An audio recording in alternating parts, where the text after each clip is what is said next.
¿Qué tal? Muy buenas noches. ¿Cómo le va? 10 de la noche con 12 minutos, un calor así anticipando un poco lo que posiblemente va a ser este verano, ¿no? Bueno, yo quería nada más en esta noche hacer un pequeño comentario de introducción antes de los auspicios que tenemos siempre al comienzo de nuestro programa, que tiene que ver con el programa del jueves pasado.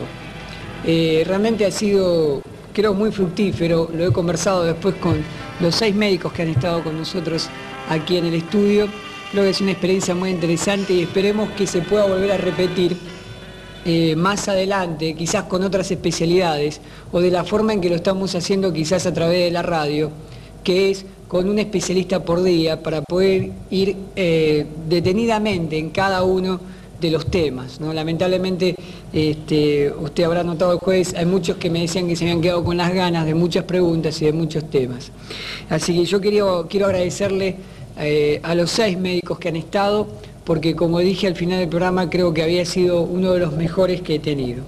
Bueno, esta noche vamos a tener, a mi entender y para mi gusto, una noche que estuve esperando desde hace mucho tiempo. Poder reunir a algunos conocedores de los temas que van a tocar, ¿no? A veces este tema de los medios de comunicación hace que se hable mucho sin conocer mucho. Hoy va a estar con nosotros el profesor Julio César Lavaqué, autor del último libro Es posible educar en la Argentina. Además, ustedes lo conocen, ha venido en varias oportunidades a Concepción a dar charlas, y también esta es la segunda vez que está en nuestro programa, así que esta noche vamos a disfrutar una charla con él.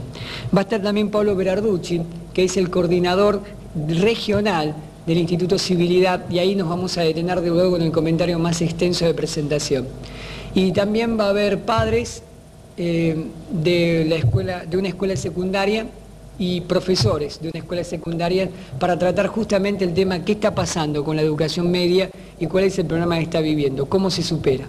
Y si el tiempo nos permite, en la noche de hoy voy a rescatar de la cultura y desde el arte un material que creo que a usted le puede llegar a interesar.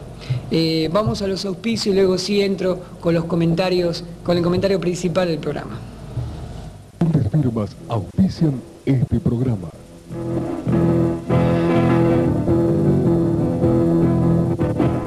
La FEM, San Martín 1556.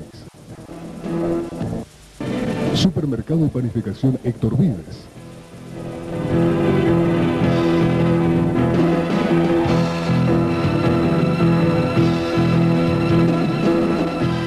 La producción y los invitados de este programa utilizan los servicios de Remiscar. Remiscar, España 1551.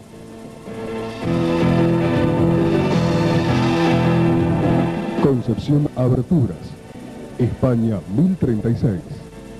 Centro de Cardiología del Dr. Adolfo Van Helden, Colón, esquina Italia. Veterinaria El Rodeo, 24 de septiembre 1432. Colores, decoración de interiores, Rivadavia 22.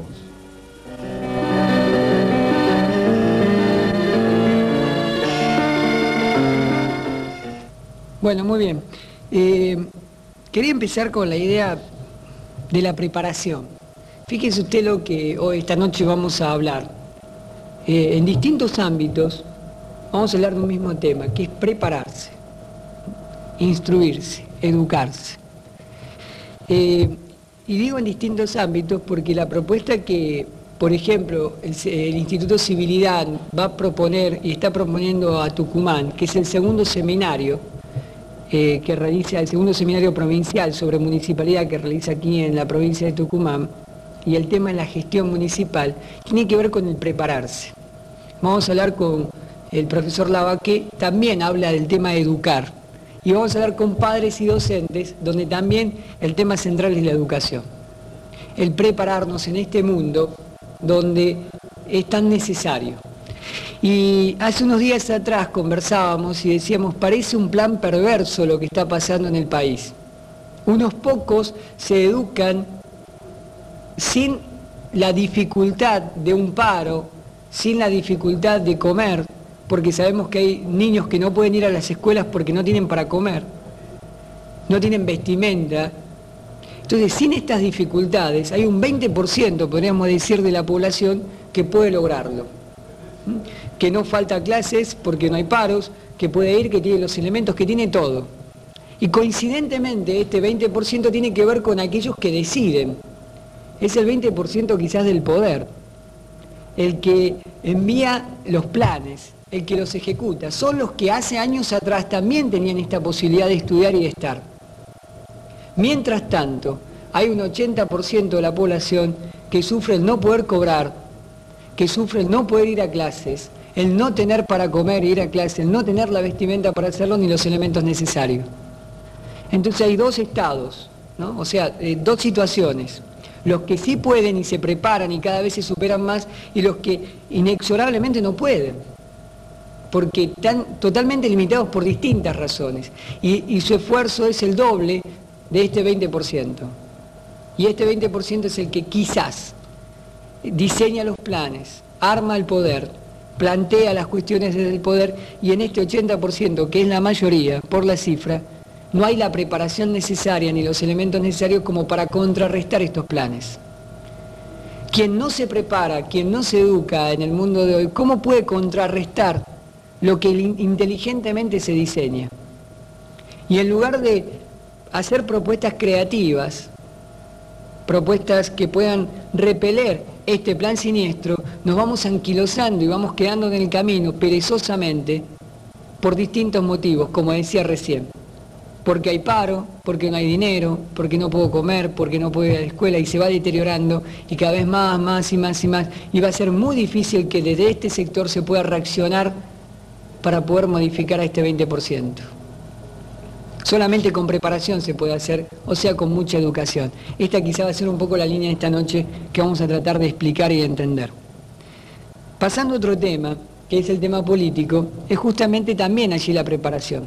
Hoy Pablo Berarducci lo va a explicar en el próximo bloque, cuando ya estemos con él. Va a explicar cómo debemos prepararnos. ¿Por qué los políticos deben prepararse?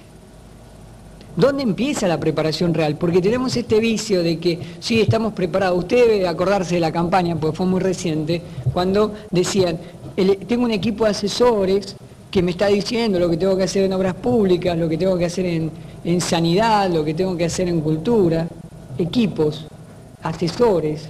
O sea, la campaña se presentaban de una forma brillante. Coincidentemente termina la elección el 2 de julio, y luego aparecen como que uno los va a consultar a los políticos si están en otra cosa, están esperando a ver qué va a pasar. Se acabaron los asesores, se acabaron los equipos, parece que ya no se preparan más. Pero sí hay que prepararse. Y hay reuniones previas, aquí vamos a comentar algo muy interesante, reuniones previas de concejales electos. Hace unas semanas atrás se reunían para comer porque se querían hacer amigos. Estas semanas se han reunido en el centro, en el Colegio de Graduados en Ciencias Económicas, justamente para poder comenzar a definir algunos temas que le van a tocar a ellos. Hasta aquí estamos bien. Una noticia que hoy recibíamos en el diario, veíamos algunos concejales electos que van a formar un foro de concejales, o una cosa así de reunir todos los concejales de la provincia en un cuerpo provincial, podríamos decir así, para tratar los temas en común. Me parece perfecto. Pero amontonarnos primero, sin ser primeros nosotros, es un tema que a mí me parece apresurado. Todavía no soy Consejo Deliberante y ya estoy pensando en el foro. Fíjese lo que pasó con el foro de intendentes. Lo único que ha significado, que ha logrado el foro de intendentes, es proponer a uno para ocupar el ente contralor de Agua de la Conquija, que es Agua del Tucumán. Pero después de lo que ha logrado es muy poco. Y ahora el foro de concejales. El gran tema del foro de concejales, que me parece más un amontonamiento que una estrategia política para presionar. Porque después quedan allí, ¿no? Que son un montón, que se amontonan, que discuten y que encuentran coincidencia, y yo esto lo resumo diciendo, muchas veces se hace esto para decir mal de muchos, consuelo de tontos, ¿no? Se encuentran con otros y dicen, en Tafí Viejo tienen el mismo problema que en Concepción, en Aguilares también, entonces no estamos tan desubicados, y ahí termina la historia. No hay una acción que realmente tenga que ver con modificar algunas cosas. ¿Sabe por qué lo digo esto? Porque tampoco se sabe lo que hay que modificar. Entonces es muy difícil, me pueden decir, que este foro va a apuntar a modificar algunas cosas, pues hay cosas que lo hemos visto en la campaña, inclusive los concejales electos todavía no lo han planteado, y esto demuestra que no conocen qué es lo que hay que modificar en lo que hace a nivel provincial, estoy hablando, ¿no? Entonces aquí vemos que hay muchos elementos que tienen que ver con la preparación. Hay que prepararse en lo político y también en lo civil, si vale el término, ¿no? El alumno. ¿Cuál es la dedicación también que le dedican los maestros a su alumno, los profesores? Bueno, lo vamos a dejar allí para reflexionar. En el próximo bloque ya vamos a estar directamente con Pablo Berarducci para conversar sobre qué es el Instituto de Civilidad y luego cuáles son las cosas que hacen el municipio, qué debemos modificar y cuánto debemos aprender en conceptos nuevos para que, mejor dicho, en viejos conceptos que se han perdido y se han tratado de modernizar y se han desvirtuado al final. Entonces, volver a la fuente, a donde realmente lo que significa municipio, y a partir de ahí generar el bien común que todos necesitamos y todos queremos. Hacemos la pausa y luego sí, en el próximo bloque, Pablo Berarducci. Presenta el segundo seminario provincial sobre municipio, la gestión de gobierno municipal, a llevarse a cabo en el Salón del Auditorio de la Fundación Banco Empresario de Tucumán, los días 14, 15 y 16 de septiembre. Informes e inscripciones a los teléfonos 22 90 67 y 35 16 26. Calidad, distinción, originalidad, la FEM. Billutería, lencería y regalos, la FEM, San Martín 1556, para que tus seres se sientan más queridos. Si de aberturas se trata, recurra al especialista, Concepción Aberturas, donde encontrará la mayor calidad y el mejor precio. Ventana 100% con reja 49,90, puertas desde 39,90. Además, exclusivas puertas estampadas en metal pesado. Concepción Aberturas, España 1036, teléfono 22802. Supermercado y panificación Héctor Vides. Los mejores precios, eficiente atención, el surtido más completo en supermercados. Recibimos todas las tarjetas de crédito. Supermercado y panificación Héctor Vides, en sus 3 direcciones, Italia 1273, 25 de mayo 179 y 25 de mayo esquina Moreno. Centro de Cardiología del Dr. Adolfo Van Helderen, ecocardiograma bidimensional y Doppler, electrocardiograma, holter cardíaco, holter de presión arterial, gimnasio de rehabilitación cardiovascular. Centro de Cardiología del Dr. Adolfo Van Helderen, Colón, esquina Italia. Agroveterinaria El Rodeo, del Dr. Ricardo Alejandro Gán, clínica y cirugía de grandes y pequeños animales, farmacia veterinaria, semillas, forrajería, alimentos balanceados, asesoramiento profesional de campo, con la esmerada atención de siempre. Agroveterinaria El Rodeo, 24 de septiembre 1432, teléfono 22822. Colores, decoración de interiores. Ya inició sus actividades en el local de calle Rivadavia número 22. Deseándoles felicidades en este septiembre que nos trae la ansiada primavera y manteniendo viva la esperanza por un futuro mejor. Cordialmente los invitamos a visitarnos. Colores, decoración de interiores. Rivadavia 22. Bueno, como lo habíamos adelantado, estamos con Pablo Berarducci, coordinador regional de civilidad, y yo lo presento así porque ahora vamos a correr la incógnita de qué es civilidad, ¿no? Que se está promocionando últimamente y estamos hablando mucho de este tema. Si lo hemos traído a Pablo, le decimos buenas noches. ¿Qué tal? Buenas noches. Bueno, ¿qué es civilidad? Bueno, Civilidad es un instituto que surge hace unos 15 años en el país con una idea rectora que es la de promover el desarrollo del municipio y de la provincia, tomando, digamos, 2 pautas fundamentales. Una que es el reconocimiento de las autonomías municipales, tanto en el plano jurídico, en el plano social, en lo que es el desarrollo económico, y por otro lado, plantear o replantear el problema del federalismo en nuestro país. Es decir, entendemos de que tiene que haber una recuperación del federalismo a partir de un federalismo de base municipal. Si bien la provincia, las provincias en general son dependientes del gobierno central, Entonces, la mejor forma de revertir este proceso de centralización es descentralizar precisamente sobre la base inicial que es el municipio. Entonces, el instituto se abocó a la promoción de estos principios y desarrolló además una serie de proyectos técnicos en distintas áreas de los gobiernos municipales y provinciales, como así también todos los procesos propios del desarrollo económico, del desarrollo comunitario, cultural, etc. ¿Y a quiénes sirve, digamos, el servicio o el trabajo de civilidad? Bueno, por el hecho de ser una institución civil, nos permite trabajar y asesorar a distintos partidos políticos que están cumpliendo funciones de gobierno, y nuestro objetivo es trabajar en todo el territorio de la provincia, de la nación. En el caso concreto, yo represento a Civilidad en el noroeste argentino, pero hemos desarrollado este trabajo en todas las regiones del país, asesorando, por ejemplo, algunas convenciones constituyentes provinciales, a más de la mitad de las convenciones constituyentes municipales. Hemos tenido participación también en la redacción de la Constitución Nacional, hemos asesorado a gobiernos municipales y provinciales con distintos programas y proyectos, y también a entidades intermedias, que es uno de los puntos que le prestamos mayor atención, pues es la garantía de recuperar todo el tejido social. ¿Civilidad no tiene identificación política? No, en absoluto. Es decir, tenemos una vocación política, es decir, una vocación de servicio al bien común, y que la canalizamos como modo de servicio a aquellos que están como autoridades políticas en los distintos niveles, ya sean municipales o provinciales. ¿Y cómo es la relación? Digamos, yo gobierno, me acerco a Civilidad y le pido ¿qué? Bueno, una tarea que es permanente en nosotros es la docencia. La docencia la ejercemos a través de una publicación que se llama Civilidad, una revista, ediciones de algunos libros, cursos, seminarios. Esto fundamentalmente lo que trata de hacer es todo un esclarecimiento doctrinal.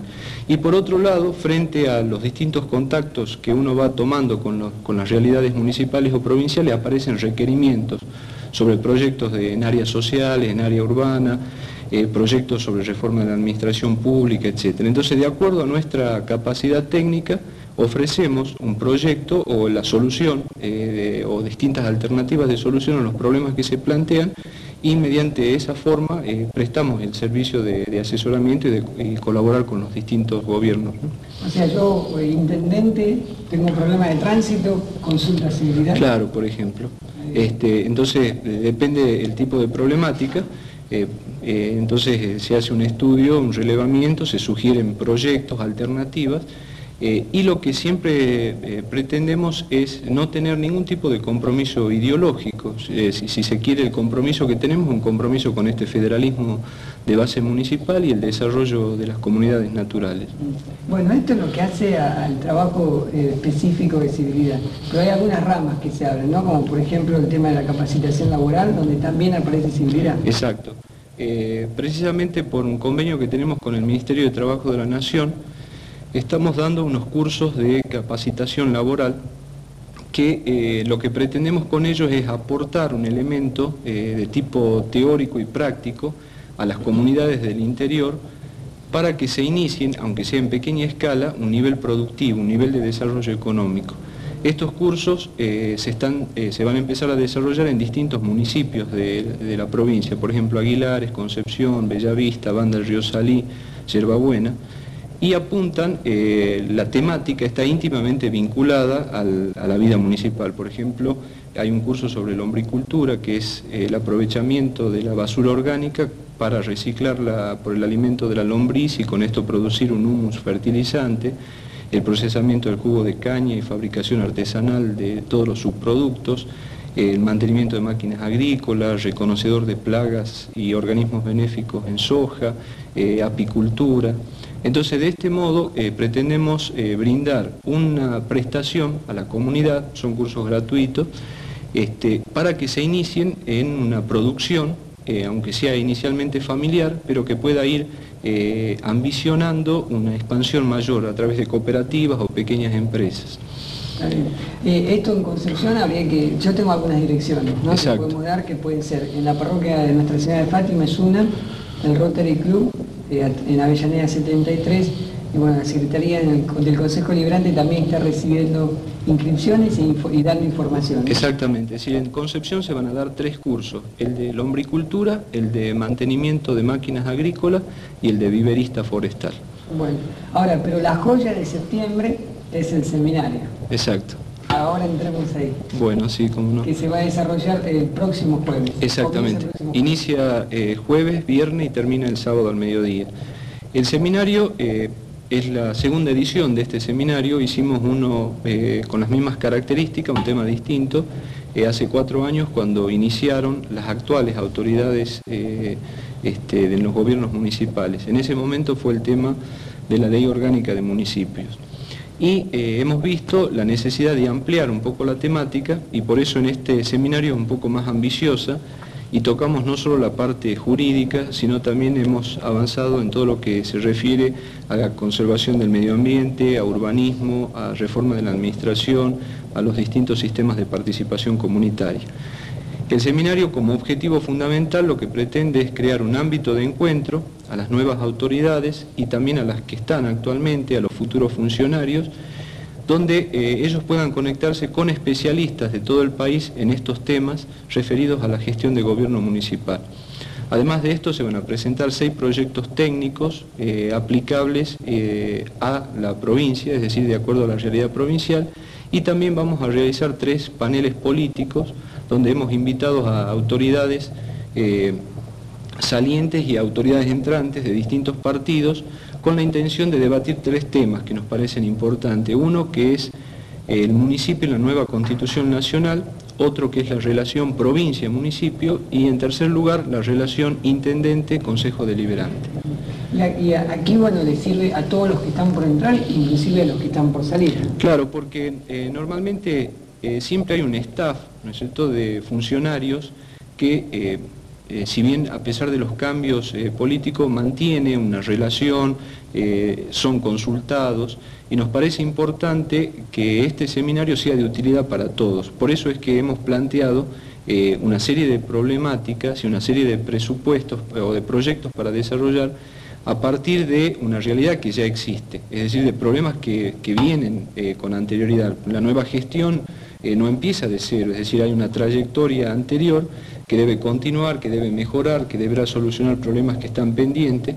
Entonces no se trata de muchas veces de una ruptura, como que empieza algo totalmente distinto o nuevo. Empezarán con metodologías quizás diferentes, con prioridades distintas, pero hay un problema similar, hay potencialidades similares.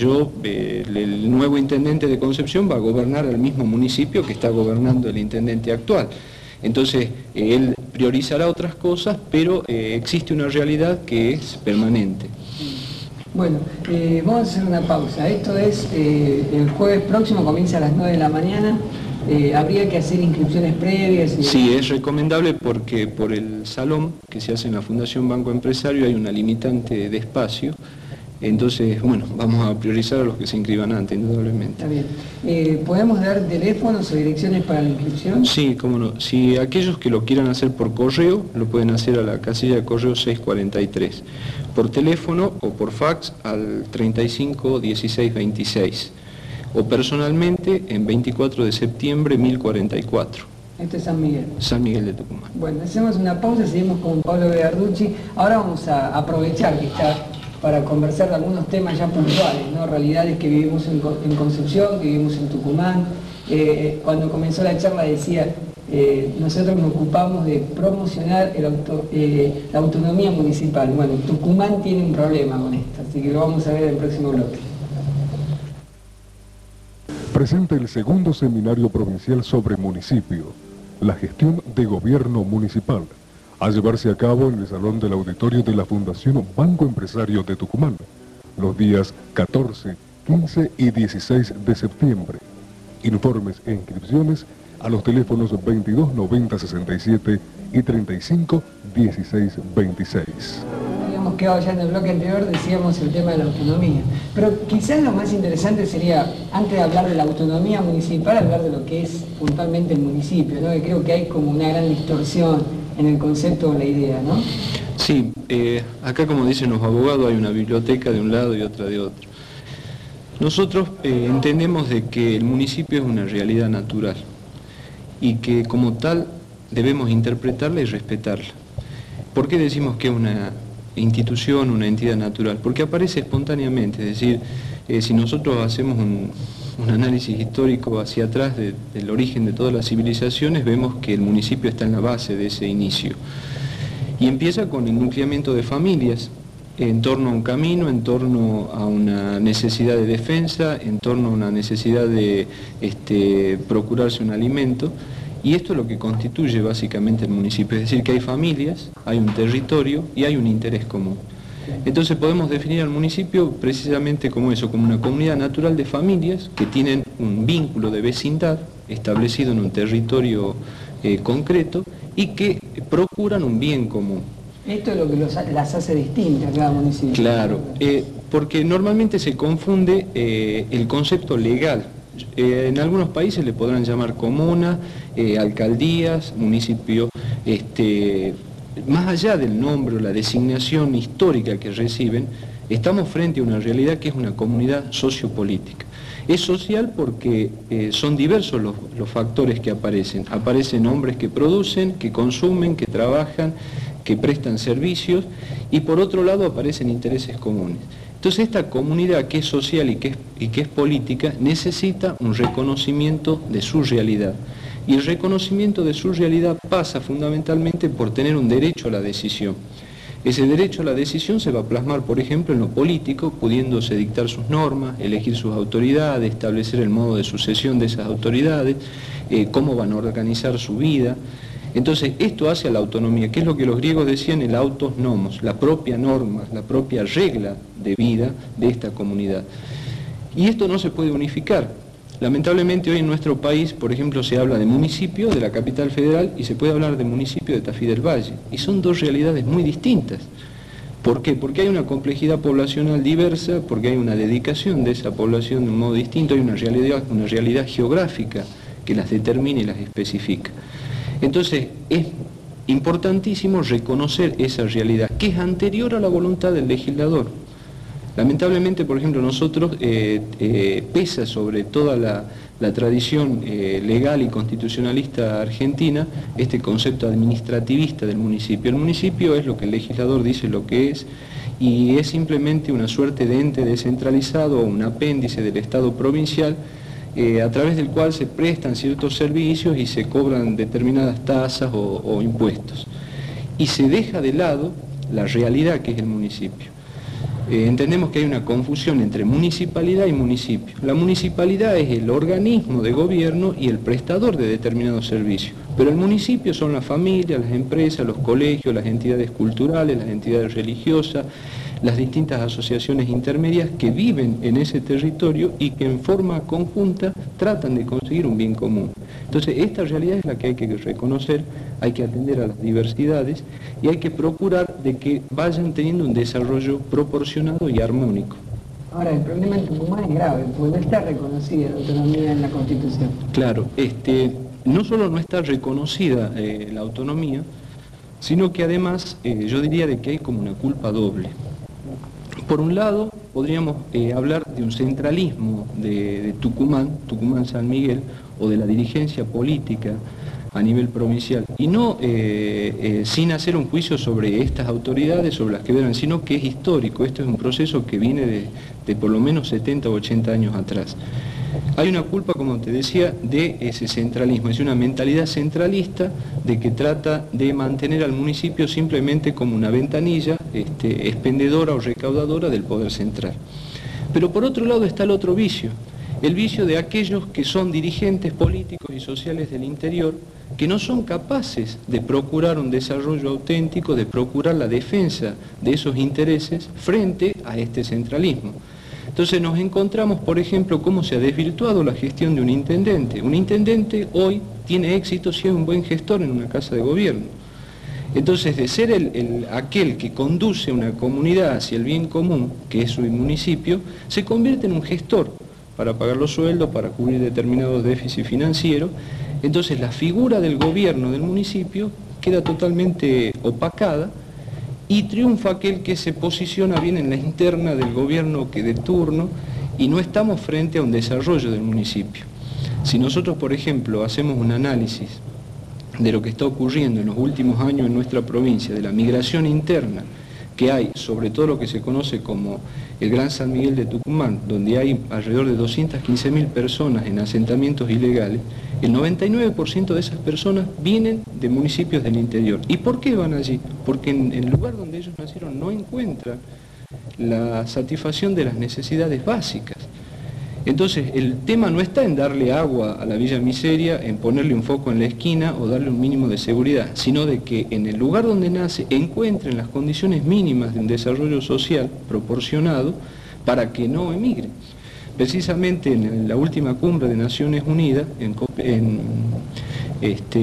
convocada sobre el tema del desarrollo social, se habló de que el pueblo que no es capaz de exportar, es decir, de producir y exportar, de generar un desarrollo armónico en lo económico y en lo social, se exporta a sí mismo.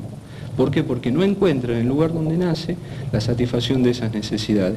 Si yo me encuentro hoy con un joven de 15, 16, 18 años, y le pregunto cuáles son sus expectativas, si las puede realizar en la comuna o en el municipio donde nació, y al mismo tiempo ve las grandes luces de la ciudad, ese joven está condenado a migrar hacia San Miguel de Tucumán y después de eso será el trampolín para ir a Capital Federal y engrosar el gran conurbano porteño. Es decir, esta es una realidad que no solo afecta en el plano de lo jurídico, de lo administrativo, de lo impositivo, sino que está íntimamente vinculado a la persona, a la familia y a las instituciones básicas en la sociedad. Todo lo que pasa por no poder cumplir el rol que tiene que cumplir el intendente, ¿no? Exactamente. Vos fíjate de que, por ejemplo, nosotros hemos tenido una oportunidad con la reforma de la Constitución provincial. No se adoptó un régimen de autonomía, se incorporó algunos elementos, como es el caso de la elección directa de los intendentes, la elección de los delegados comunales, pero sin embargo el municipio quedó enfrascado en ese sistema administrativista. Por ejemplo, hoy asistimos al conflicto que hay entre los dos partidos principales de la provincia por la famosa ley esta de desarrollo del interior, donde se están peleando porcentajes. Si al municipio aquel le corresponde más, si menos, si le restamos, si le sumamos. Y este no es el problema. Es decir, esta es la consecuencia de un problema anterior. Esto es el follaje del árbol. El problema está en la raíz, en que no hay un régimen municipal auténtico, donde se respete precisamente las necesidades y las autonomías propias del interior, no solo del municipio del interior, sino del municipio de San Miguel de Tucumán. Si nos ponemos a pensar, el municipio de San Miguel de Tucumán es anterior a la provincia, surge a partir de un cabildo, tiene 3 universidades, la mitad de la población de la provincia, una suficiencia económica, cultural, y no es autónomo. Es decir, no puede dictar su propia norma. Sus resoluciones podrían ser controladas por la legislatura. Entonces, no es solamente el problema del municipio del interior, es el problema del municipio en la provincia. Como idea, digamos, del municipio. Claro. Ahora, ¿cómo debería ser? ¿Cómo lo tenemos que revertir a esto? Bueno, vos lo has dicho, hay que revertir esto. Es decir, acá yo creo que lo que se trataría es como de dar vuelta a un guante, o de poner la pirámide pata para arriba. Si lo vemos, por ejemplo, desde el punto de vista impositivo, yo tengo mi casa en un municipio, desarrollo una actividad comercial en un municipio, mi auto circula por las calles del municipio, me beneficio o uso los servicios que me brinda el municipio. Pero resulta de que los impuestos, por ejemplo, inmobiliario, automotor, etcétera, son cobrados por la provincia, para que luego coparticipe a los municipios. Entonces, ahí me está reflejando una contrariedad. Si yo estoy usando la calle del municipio, los servicios del municipio, es lógico que la imposición sea regulada por el municipio. Y esto tiene una importancia clave, porque esto es la forma en que yo puedo establecer y regular el desarrollo municipal. Si yo hay un área del municipio que me interesa desarrollar desde el punto de vista urbano, yo establezco una tasa impositiva para esa área. Y si hay otra área que no me interesa que se desarrolle porque ya tiene un desarrollo excesivo, yo castigo impositivamente esa área. Pero esto hoy no lo puede hacer un intendente, porque no tiene los elementos. Entonces, esto es como dos caminos. Por un lado, hay que reconocerle la capacidad de generar el recurso, ¿cierto? Y por otro lado, la obligación que tiene de prestar determinados servicios. Y aquí también pasa por la definición de cuáles son las competencias de cada uno. Porque la autonomía no es la independencia, no es que ahora cualquier intendente, no sé, va a tener un ejército para la defensa de su municipio, no se trata de eso, sino que está dentro del marco de las competencias. Así como yo, por ejemplo, digo que un padre tiene derecho a educar a sus hijos, yo le tengo que dar la competencia para que pueda ejercer ese derecho. Pero si yo le digo, sí, tiene derecho a educar a su hijo, pero no le reconozco esa competencia, no lo hago práctico, es una prédica en el aire. Entonces yo tengo que hablar del municipio autónomo, de esta comunidad existente, pero tengo que basarme en una competencia. El municipio es competente en lo urbano, es competente en la prestación de servicios básicos, es competente en el control de la actividad comercial propiamente municipal, es competente en la definición de su organigrama administrativo, es competente en la participación y en la cultura de la vida de esa comunidad. Entonces, en función de esa competencia, el municipio tiene que legislar. Entonces, si yo, por ejemplo, municipio de Concepción, soy competente en determinar el desarrollo urbano de mi ciudad, si viene el Instituto Provincial de la Vivienda a querer construir un barrio en Concepción, él se tiene que someter a la reglamentación municipal que hay respecto de la construcción de la vivienda. ¿Por qué? Porque esas viviendas van a ser construidas en este municipio para los habitantes de este municipio. Entonces, este es el tema. Hay competencias que no son específicamente municipales. No se trata, por ejemplo, de que yo voy a pretender, por una autonomía municipal, tener un sanatorio de última complejidad para enfermos terminales, porque quizás yo no lo necesito y no voy a tener la capacidad de mantenerlo. Entonces ahí aparece el nivel superior, que sería en este caso, por ejemplo, la provincia, que es lo que se llama el principio de subsidiariedad. Todo lo que pueda hacer un ente menor, no lo haga un ente superior. En caso de que el ente menor falle, recién el ente superior tome intervención en esto. Bueno, podemos hacer una pausa, voy a volver a otro bloque, teníamos previsto 2 nada más, pero me quedó aquí la pregunta de decir, si esto es tan claro, ¿dónde está lo siniestro de haber dado vuelta al guante, no? O sea, ¿por qué se lo dio vuelta? Bueno, hacemos una pausa y en el próximo bloque tratamos de volver a las fuentes, si se puede. Bueno, seguimos con Pablo Berarducci y ahora la pregunta era que había quedado, ¿por qué se dio vuelta, no? Esto. Bueno, yo creo que obedece a causas múltiples. Fíjate vos de que esto es un conflicto histórico en nuestro país. Es un conflicto que se inicia antes de la independencia de nuestro país, cuando se produce la sustitución de casas entre Austria y Borbones, el concepto de reino de América y el concepto de colonia en América. Vuelve a reaparecer en la confrontación saavedristas y morenistas, en la Revolución de Mayo. Hay una repetición en la confrontación unitarios federales, aparecen en confrontaciones intelectuales, por ejemplo, entre Alberdi y Sarmiento, Alberdi que sostenía el régimen de autonomía y Sarmiento que era absolutamente unitario y centralista, y esto se manifiesta en nuestro régimen político nacional. Si nosotros hacemos un raconto, en este siglo hemos tenido 10 golpes militares con 10 nuevas vueltas a la democracia. Esto nos está evidenciando que hay un régimen político que necesita ser ajustado. Y necesita ser ajustado porque se produce una violentación de lo que venía siendo. Nosotros nacemos a partir de los cabildos, y los cabildos fue la expresión enteramente municipal. La expansión del cabildo dio origen a la provincia, y la confederación de las provincias dio origen a la nación. En cambio, hemos visto cómo este proceso se fue invirtiendo, y cómo la nación empezó a invadir y a ocupar posiciones, ¿no es cierto?, propias de las provincias e inclusive de los municipios. Pero vuelvo a reiterar acá lo mismo que decía recién. Esto no solo es culpa de la dirigencia porteña, por decir así, sino también es culpa de la dirigencia del interior. Nosotros tenemos un Senado Nacional donde hay representantes proporcionales 2 por provincia y donde no se nota esa representación. Sin embargo, se dividen por bloques partidarios. ¿Cómo se explicaría eso? Yo creo que es un proceso que tiene que ver mucho con lo económico. Digo, ¿cómo se explicaría? Porque cuando uno ve las campañas de los representantes a nivel nacional, dice, ahora vamos al Congreso, golpeamos la puerta, tiramos todo, la provincia va a estar presente, pasa un mes y, digamos, no está Claro, presente. es que hay una crisis en la representación.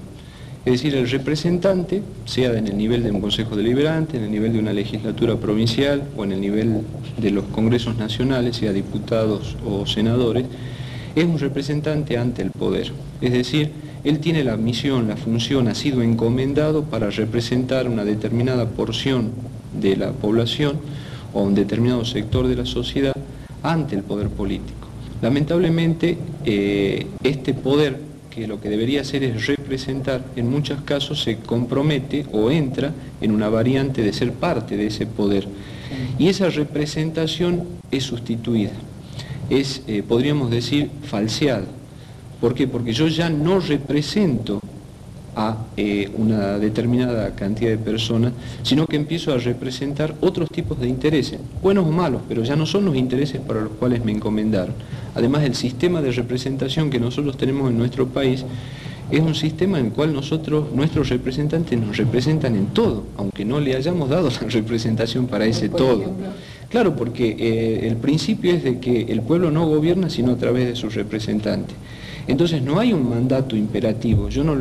Supongamos, yo tengo que ausentarme de mi provincia y le doy un abogado para que me represente en tal gestión, en la venta de una propiedad. Él no puede hacer otra cosa que no sea vender esa propiedad, no puede venderme otras propiedades. En cambio, yo a un legislador, a un concejal, le doy una representación en todos los temas vinculados al área donde él va a cumplir esa función, en el nivel municipal, en el provincial o en el nacional. Entonces, ahí es donde yo creo que se produce como una ruptura entre el representante y el representado. Si hoy hacemos una encuesta en la gente, vamos a ver de que la peor imagen la tienen precisamente los órganos deliberativos, porque se produce ese distanciamiento entre el representante y el representado. Y esto quizás no es que sea culpa del concejal fulano de tal, del legislador cual o de tal senador. Es, yo creo, una suerte de necesidad de actualizar un sistema de representación que no puede ser únicamente poblacional. Vos fíjate de que a partir de la nueva reforma de la Constitución Nacional, acá en nuestro país hay 3 distritos electorales que son importantes: Córdoba, Santa Fe y Buenos Aires. El resto no tiene peso. Entonces, esto es muy grave en un país con la extensión territorial que tenemos, con la desproporcionalidad de la concentración habitacional, con la concentración económica que existe. En el último censo económico nos da que el 75% de la manufactura argentina está localizada en el conurbano porteño. Esto es gravísimo, porque estamos condenando a muerte a más de 20 provincias. Entonces, una es Tucumán. Claro, exactamente, claro. Distraído, ¿no? Entonces, el tema es muy profundo. Por eso te decía yo a un principio que nuestro objetivo era no hacer municipalismo, sino decir, tenemos que replantear un régimen político, acondicionar nuestro régimen político partiendo de la necesidad de recuperar este principio rector, un principio que a su vez es constitucional, que es el del federalismo. Pero el federalismo tiene que empezar en la base, y la base debe ser municipal.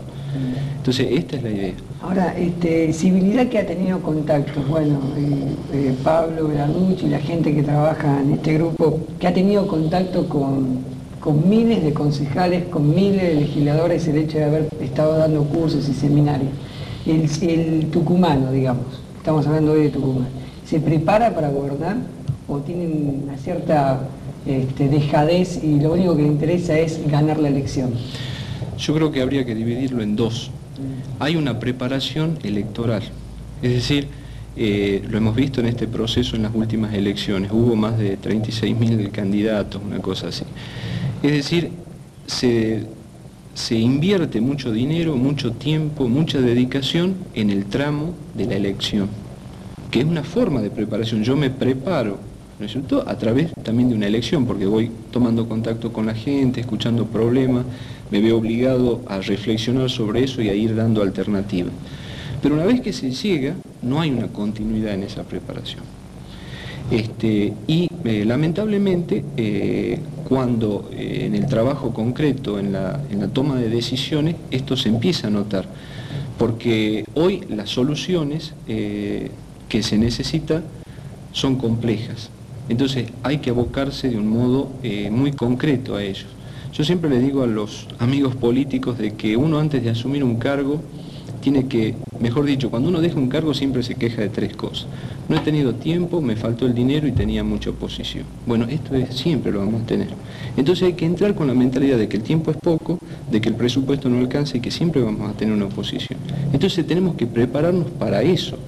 Y prepararse para eso no significa el hecho de haber ido a una universidad o el hecho de que yo sea un profesional ya me hace idóneo para desarrollar una función pública. No, porque hay otros componentes. Está el componente técnico, pero está el componente de conocimiento de esa sociedad, del sentir de esa comunidad, de valorizar las reales necesidades, de dar prioridades a temas. Entonces, esto implica una preparación. Por eso es el sentido de este seminario, que precisamente lo hemos llamado, ¿no es cierto?, para la gestión del gobierno municipal, porque es toda una gestión que implica decisiones, implica tomar alternativas, dentro de alternativas válidas y una que son más acotadas a esta situación y no otra. Hay modelos que en un lugar funcionan bien, pero que en otro no. Entonces, esto es fundamentalmente la prudencia política, y la prudencia política es tomar las decisiones correctas en función del fin que se busca. Bueno, Pablo Berrucci, le agradezco mucho que haya venido, ¿no? No, el agradecido soy yo. Bueno, vamos a hacer una pausa y continuamos ya para ir cerrando el programa de hoy.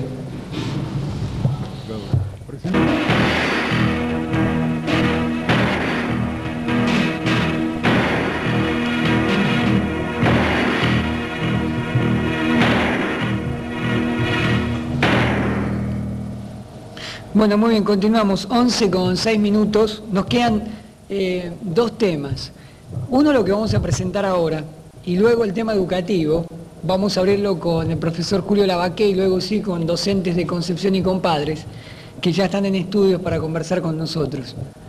Pero ahora quiero rescatar de la memoria, quizás, o de la falta de espacio que ha tenido uno de los hechos culturales y artísticos más importantes que tiene Concepción. Creo que no ha tenido, quizás los medios de comunicación, y esto es una autocrítica, el espacio que se merecería un trabajo tan delicado, tan persistente, tan continuo como es el que vamos a ver ahora. No lo quiero adelantar, simplemente disfrútelo, es un simple trabajo como para ir creando clima en algo que no debemos olvidar y que es nuestro.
Empezó en el año 83 por iniciativa del entonces intendente, el arquitecto Morelli, que le encarga a José Manuel Papis Cruz la formación y dirección de un coro en Concepción.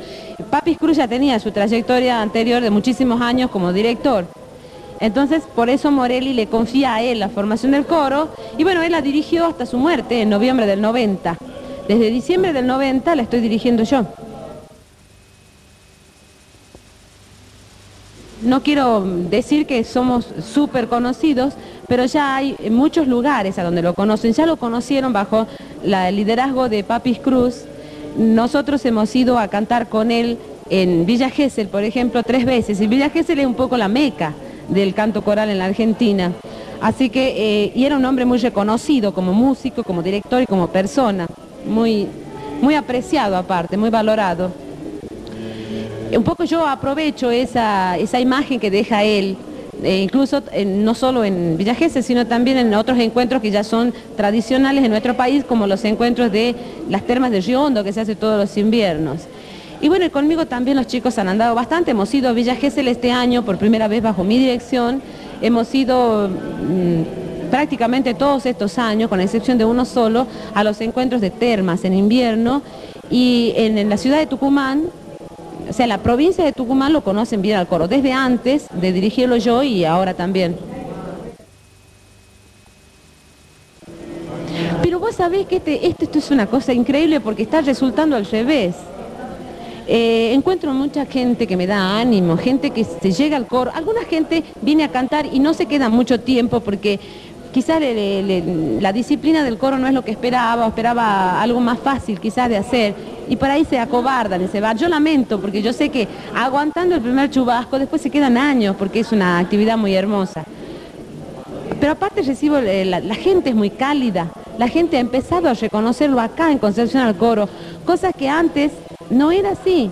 Antes Concepción era mucho más apático. Yo empiezo a ver desde hace ya un tiempo, no te digo desde este año, ya hace un tiempo, un movimiento como de interés por lo que se hace acá. Antes yo me acuerdo que había conciertos que teníamos nada más que familiares de auditorio. Sí, ¿verdad? En cambio hoy en día hay mucha gente que va a escucharlo, al coro, es gratificante.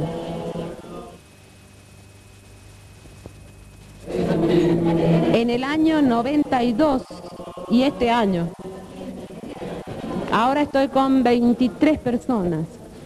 Y en el 92 estuve con 22 personas, porque normalmente es un coro muy pequeño, un coro de cámara.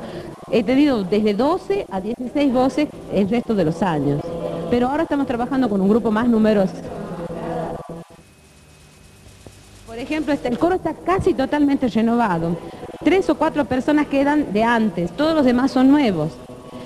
Era el mes de abril y yo tenía 8 personas. No podía empezar y teníamos un compromiso para mayo, el Te Deum, y yo no sabía cómo lo iba a cumplir. Mágicamente empezó a caer gente a fines de abril y yo el 25 de mayo estaba presentando el Te Deum.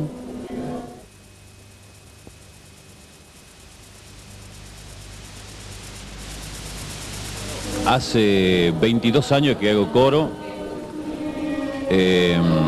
Hubo un tiempo de que no estuve acá en la ciudad de Concepción, estuve viviendo en San Carlos de Bariloche, donde inmediatamente al llegar yo pertenecía a un coro de jóvenes cantores de Bariloche, un coro muy lindo también, pero siempre estuve en la actividad. Yo pertenezco a este coro desde antes que fuese municipal, desde que mucho antes que lo creara el arquitecto Osvaldo Morelli en su momento.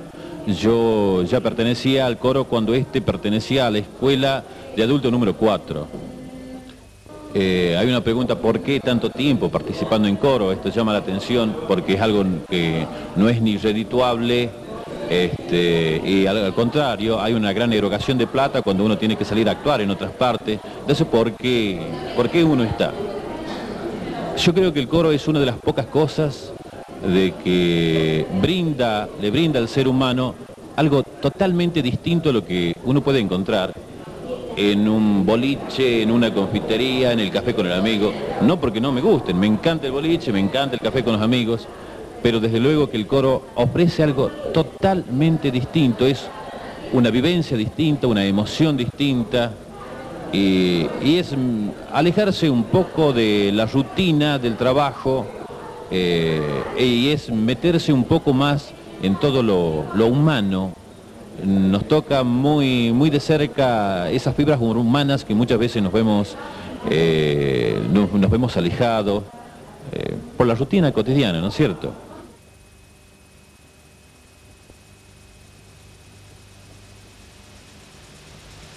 Bueno, yo tengo historia de canto desde hace muchos años. Comencé alguna vez cuando tenía 15 años a cantar y a partir de ahí los concursos y todo lo que te brinda la posibilidad de poder cantar, de poder expresarte a través del canto, ¿no? Es algo que se lleva bien adentro. Y de pronto, conversando con un amigo en común, con quien siempre tenemos presentaciones de vez en cuando, hacemos folclore, él me ha motivado, me dice, mira, ¿por qué no participas del coro? En verdad ahí compartimos, es otra cosa, es totalmente distinto a lo que estamos acostumbrados a hacer. Cuando vos cantás solo, sos vos, nada más, y podés hacerlo a tu estilo. Sin embargo, cuando te integrás a una agrupación coral, es totalmente distinto. Tenés que saber cantar y escuchar a las demás voces y cantar ensamblándote con las otras voces. Y no es fácil, pero es muy, muy lindo. A pesar de que hace muy poquito tiempo que estoy, las obras son maravillosas. Es otra cosa, otra música, otra sensación, otra emoción, ¿no?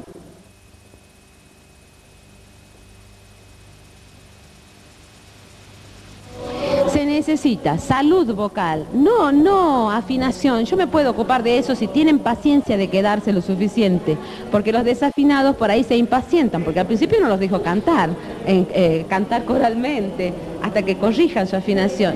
Lo que sí no puedo admitir es gente con problemas clínicos, un hiato, por ejemplo, un nódulo. Entonces ellos tienen que ir al profesional, al médico profesional primero, solucionar el problema y después venir al coro. Pero voces sanas, no importa que sean desafinadas, yo las recibo. Baja, alta, mediana, todas sirven, en el coro todas sirven, tenemos todos los registros cubiertos. Y de edades, yo la verdad es que tengo pocos adolescentes en el coro, una porque por el color de la voz, por ahí que prefiero la gente adulta, y otra porque el adolescente muchas veces es incumplido, pero siempre hay excepciones que honran la regla. Yo tengo jovencitas que son del colegio secundario, jovencitos, perdón, también tengo un muchacho muy jovencito y son realmente súper cumplidos. Acá siempre estoy reclamando un lugar para mí, no he conseguido nunca un buen lugar, vos estarás filmando. Ves que estamos ensayando en un pasillo y hoy hemos salido al pasillo porque hace calor. Cuando hace frío nos encerramos en una oficina de 4x4. Realmente es muy cuesta arriba ensayar en esas condiciones. No hay espacios adecuados. Habría, por ejemplo, la biblioteca, pero la biblioteca no está disponible para el coro. En fin. O sea, yo estoy desconforme con el espacio que nos dan. Ahora, tampoco puedo dejar de desconocer que las autoridades han permitido una continuidad, aún en época de crisis, han permitido la continuidad del coro, no lo han sellado, y para mí eso ya es un mérito.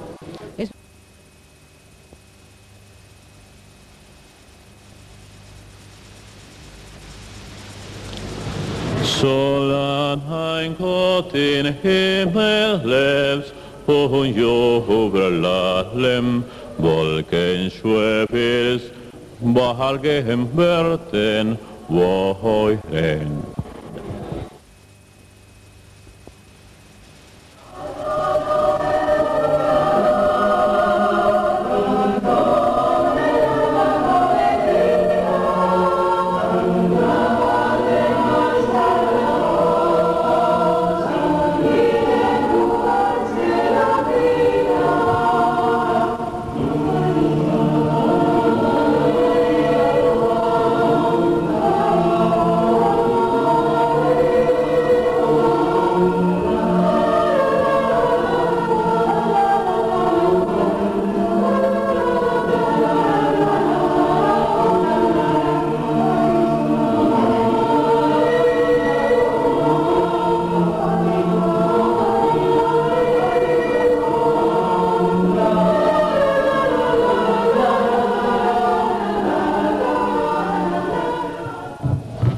Bueno, muy bien, era el coro municipal.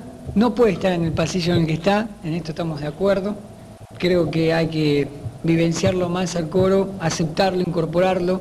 Como decía su directora, creo que Concepción de alguna forma ya lo está incorporando dentro de la sociedad, pero no podemos perdernos esto, ¿no? Nosotros hemos tenido la posibilidad de estar en algunos de los ensayos, hay un muy buen trabajo, creo que no se está aprovechando de alguna manera lo que significa el coro, ¿no? En presentaciones, en la posibilidad de estar en las escuelas, de ser invitado, inclusive a muchas actividades que le hacen muy bien a ellos también poder ejercitarse en presentaciones. Bueno, muy bueno. Estamos ahora sí con el doctor Julio César Lavaqué, la segunda vez que nos visita nuestro programa y un gusto, ¿no? Estábamos muy ansiosos de volver a tenerlo. ¿Cómo le va?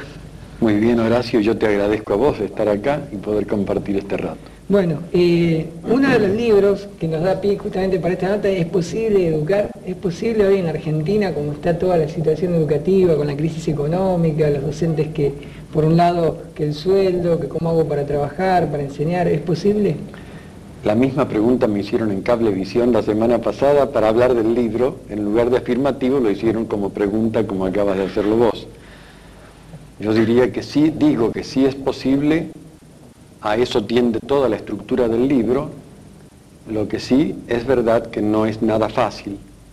Por eso creo que para poder hacerlo posible tenemos que tratar de tener claro el panorama como punto de partida para encontrar claros los caminos como modo de acción. ¿Y esto con la nueva ley también es posible? Recién conversábamos, ¿es un cambio total o es un sumar a la educación argentina? Bueno, yo creo que es muy interesante poder relacionar la pregunta que acabas de hacer, vinculada con el tema del libro, el título, con esto de la ley. Yo la menciono, la ley, en el libro, en varios aspectos. Yo creo que esta ley nos va a ayudar a educar. Y quiero dar algunas razones, porque no es una afirmación voluntarística, ni defendiendo ningún sector político, estoy absolutamente más allá de eso. Creo que esta ley, que responde básicamente a ciertos principios consensuados por consenso unánime en el Congreso Pedagógico Nacional, tiene algunos elementos macro resolutivos que son muy importantes y que permitirán ir encontrando un proceso educativo adecuado. Uno es la federalización, dejar aquello de que desde un ministerio en Buenos Aires, en una oficina en Buenos Aires, se resolvía para todo el país casi indiscriminadamente. Primer aspecto positivo de la ley, haber federalizado el sistema. Segundo aspecto es que la ley se detiene con un lenguaje y una actitud pluralista, lo cual, si no estuviera, sería un error fatal para la educación. Esta tiene que ser una sociedad democrática, pluralista y participativa. Pero con un criterio pluralista define la educación a partir de un cierto concepto de persona. La educación deja de ser ahora una cuestión de instrucción simplemente, para pasar a ser la preocupación de formar al hombre como hombre, y en ello sobre todo la capacidad de pensar, de juzgar, de valorar, de tomar decisiones con libertad, volverse creativo al estudiar, etc. Eso creo que es el segundo macroelemento que va a ayudar a transformar el sistema, una concepción de la educación a partir de un concepto de persona que hay que ayudar a desarrollarse. El tercero es la descentralización. Es otro de las herramientas importantes de esta ley. Por la descentralización es posible que cada unidad de gestión educativa pueda encarar la educación adecuándose realmente a las necesidades locales, que son las últimas que cuentan. Esta escuela de este pueblo que resuelva los problemas que vive el hombre, el niño que va a ser hombre, acá en este pueblo y desde este pueblo para insertarse en la provincia o en la nación o en el mundo. Pero es lo local, resolver el problema desde la realidad donde está planteado. Otro aspecto importante de esta ley es que hace al sistema educativo absolutamente participativo. Hasta habla de formar la comunidad educativa integrada por todos que han de actuar aún a nivel de gestión educativa, artículo 42 de la Ley Federal de Educación. Creo que esto es una transformación enorme que a medida que aprendamos a manejarla con fluidez va a traer frutos muy grandes.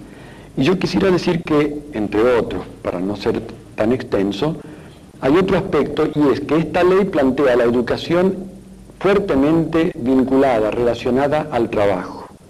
No es una educación intelectualista, teorizante, es una educación que tiende a conectar al chico con la realidad laboral. Creo que son aspectos importantes. Ahora, de los medios, que siempre se habla que los medios de comunicación educan, forman y demás, ¿cuánto pueden aportar o cuánto están restando, viendo así los medios de comunicación como están en esta educación de hoy? Este es un tema en el que hay que hablar despacio y con tranquilidad para no exagerar. A veces tenemos la tendencia a exagerar porque queda bien decir ciertas cosas contundentes. Yo creo que los medios masivos, primero que todo, son inseparables de la realidad humana. Son absolutamente inseparables de la realidad humana posmoderna, de la cultura actual. De modo que no vamos a empezar por descalificar. Creo que no están cumpliendo la misión completa que se espera de ellos y que en algunos aspectos tienen riesgos importantes. Si quien ha de ser el que comanda finalmente los contenidos y la forma de lo que se transmite en los medios masivos va a seguir siendo la dimensión económica, aquello que tiene rating funciona, lo que no tiene rating no, y para tener rating se puede apelar a ciertos recursos que no siempre estimulan lo más noble y lo más sano del hombre, entraríamos en zona de mucho riesgo. Hay un libro de un especialista norteamericano, con el que no coincido del todo, pero algunos aspectos analíticos sí, que se titula 4 buenas razones para suprimir la televisión.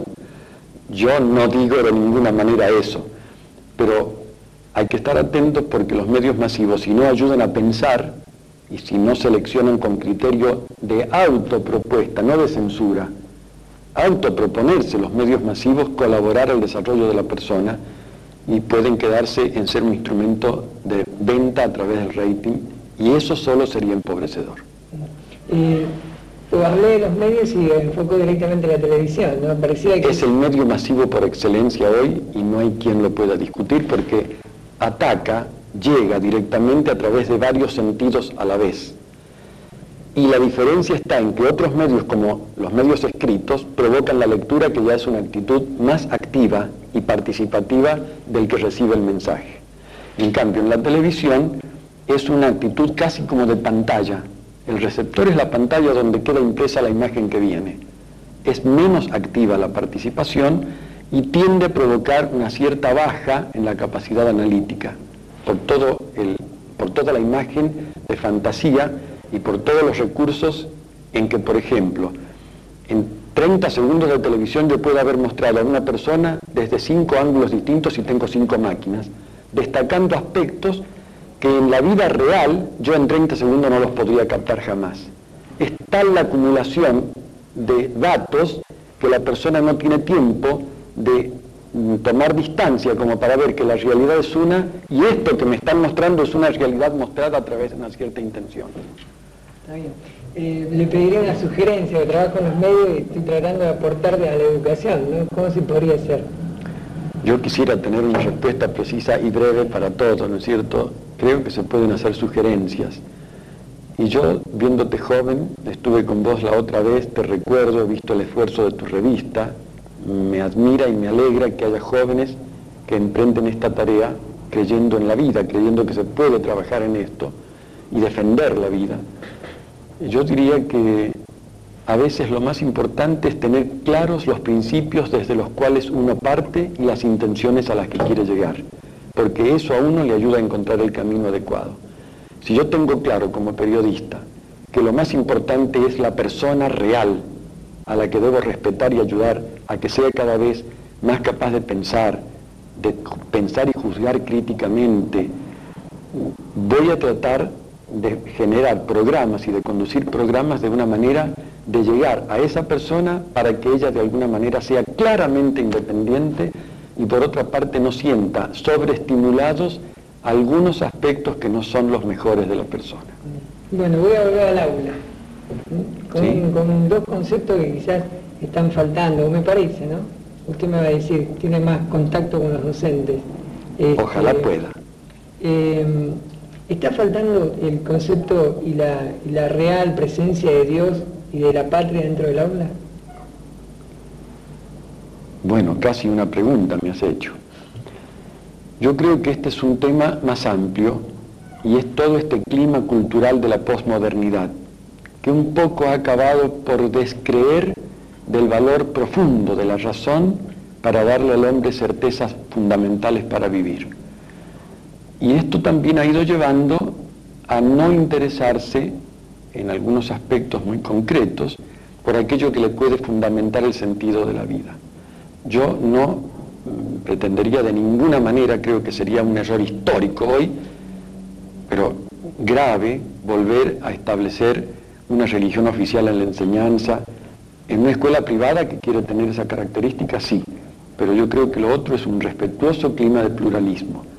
Pero creo que sería negativo, y hoy en día creo que en muchos aspectos es negativo, crear lo que yo llamo una laicidad negativa. Lo que tenemos que lograr es una laicidad positiva, es decir, no vamos a encasillar a nadie en una fe o en una visión de Dios o de no Dios, para dejar el misterio de la conciencia personal en un espacio en que cada uno define y decide. Pero no podemos ocultar el tema y hacerlo desaparecer absolutamente, porque al hacer desaparecer el tema del sentido de trascendencia, Dios, lo que generamos es un vacío con respecto del tema, que es una forma de favorecer la indiferencia frente al tema. Hay un axioma, la lingüística nos ayudaría también en esto: aquello que yo omito en el discurso pierde importancia en la conciencia. Aquello que yo hago presente en el discurso significa que tiene importancia en la conciencia. Si yo en el planteo educativo hago ignorancia total del planteo de la trascendencia, de la posibilidad de la apertura a Dios, lo que estoy haciendo es una forma de laicidad radicalizada y negativa que favorece una actitud de indiferencia o de posible prescindencia. ¿Con la patria lo mismo? Y con la patria lo que pasa es que hay un movimiento en la cultura actual que tiende a darle al hombre una dimensión planetaria. Hoy se habla de la conciencia planetaria, pero sin volver a las dimensiones fanáticas que en algunos casos estamos viendo en Europa, o en Asia, o en África. Tenemos que tomar en cuenta que el hombre, así como no puede ser un ser humano sin tener identidad, y uno no puede ser un ser humano con identidad sino desde la pertenencia a una familia donde se ha mamado lo básico de su personalidad, tampoco los seres humanos podemos ser nosotros mismos sin una referencia concreta a esa patria que es el ambiente que nos ha dado los elementos culturales básicos para lograr nuestra identidad. De modo que pienso que hay una especie de radicalización en el anular, como si fuera un peligro para la solidaridad universal, anular el concepto de pertenencia a una nación o a una patria. Lo que creo que no tenemos que volver a hacer es una cierta absolutización de ese concepto de patria que generaba muchos antagonismos inútiles con el hermano que vivía en el país del lado. Bueno, la última, y es para los docentes, ¿no? En un país con crisis económica, en una provincia con más crisis económica y mucho más profunda, ¿cuál es la motivación, no? Que por allí algunos están en la lucha del sueldo, mientras tanto la educación está como esperando, ¿no? Ser atendida. ¿Cuál sería esa sugerencia, esa motivación al docente que de pronto se encuentra enseñando y tratando de buscar recursos para seguir enseñando? Primero voy a hacer una afirmación que parece contradecir lo que dije a favor de la ley de educación. El último y verdadero instrumento de la educación es el docente. Un buen docente con una propuesta educativa mediocre puede formar bien porque él es el que, comprendiendo la vida, respetando la vida, comprometiéndose con la vida, respetando la vida de sus chicos, la autonomía de sus chicos, puede ir generando, en ese grupo al menos, una actitud de buena formación. No son las leyes las que cambian el mundo, son los hombres que asumen las leyes y les dan sentido y asumen la tarea de que se encarne eso en la vida. Pero para ser más concreto, primero defiendo que el rol del docente es fundamental. El último instrumento, gran instrumento vital de la educación es el educador que acompaña al chico a educarse. Porque la educación es básicamente un proceso de identificación con modelos, no solamente de transmisión de teorías. Y lo otro que quisiera decir es esto. Así como yo persona, que veo el mundo en el que vivo y me desespero y sufro porque veo tantas cosas que son absurdas, tantas injusticias, tanto caos en muchos aspectos, si yo quedara atrapado diciendo no es el mundo en el que quiero vivir, déjenme que me baje del mundo, lo único que agravaría es agravar la situación. Yo creo que todos, no solamente los docentes, ante un país y un mundo en crisis, porque es la cultura la que está en crisis, no es la Argentina es parte de un mundo y está quizás padeciendo más que otros países porque hemos cometido errores graves durante muchos años. Quizás hemos aprendido a tirar manteca al techo más de lo conveniente y ahora estamos descubriendo que no se regala nada y que hay que aprender a ganarse todo con un esfuerzo real propio. No nos van a regalar nada ni las Naciones Unidas, ni el Fondo Monetario, ni el Banco Mundial. Nadie nos va a regalar nada, nos van a cobrar todo. Lo que tenemos que generar es una actitud de responsabilidad, una disciplina social que nos lleve a enfrentar día a día el esfuerzo que tenemos que hacer cada día para resolver lo que cada día es posible de resolver. Creo que si empezamos así, va a ser más fácil ir generando soluciones macro. Pero si esperamos las soluciones macro para poder hacer lo que nos corresponde como personas concretas, creo que estaríamos agravando el problema. Yo a los docentes como amigo, como colega, como hermano, como a los padres en general, como a los dirigentes políticos que también son educadores, como a ustedes los periodistas y los comunicadores sociales que son educadores, porque generan modelos a través de la comunicación, yo nos diría que lo importante es que cada uno desde su lugar no renuncie a hacer lo que es posible. Y juntos, a partir de este esfuerzo, vamos a ir logrando paulatinamente las soluciones macro. Si esperamos lo macro para poder hacer lo personal, creo que nos equivocaríamos. Julio, la verdad que le agradezco mucho que haya estado con nosotros otra vez y es un gusto, un placer muy grande compartir con usted, pues además no solamente compartimos un tema común, sino que del tema compartimos la idea común, ¿no? Así que muchas gracias. ¿Me dejás que diga algo de vos? Mirá, a veces voy a un programa o una entrevista en televisión o radio y cuando termina digo, en el fondo, ¿por qué fui? ¿Para qué fui? Porque no pude hablar. Yo te agradezco tu estilo periodístico, fresco, joven, y que tiene un estilo que permite hablar a aquel que vos estás entrevistando. Yo te agradezco la comodidad que me has hecho sentir. Y ojalá que como vos, tantos otros jóvenes sigan luchando para generar un periodismo que cada día ayude más a construir una sociedad que se puede escuchar a sí misma. Bueno, trataremos, aportando. Muchas gracias. Bueno, hacemos la pausa y seguimos. Nada más que 17 minutos para las 12 de la noche y estamos con dos docentes, como lo habíamos anticipado, el señor Mario Correa, delegado de AMET, y la señora Norma Ibáñez, delegada justamente de APEM.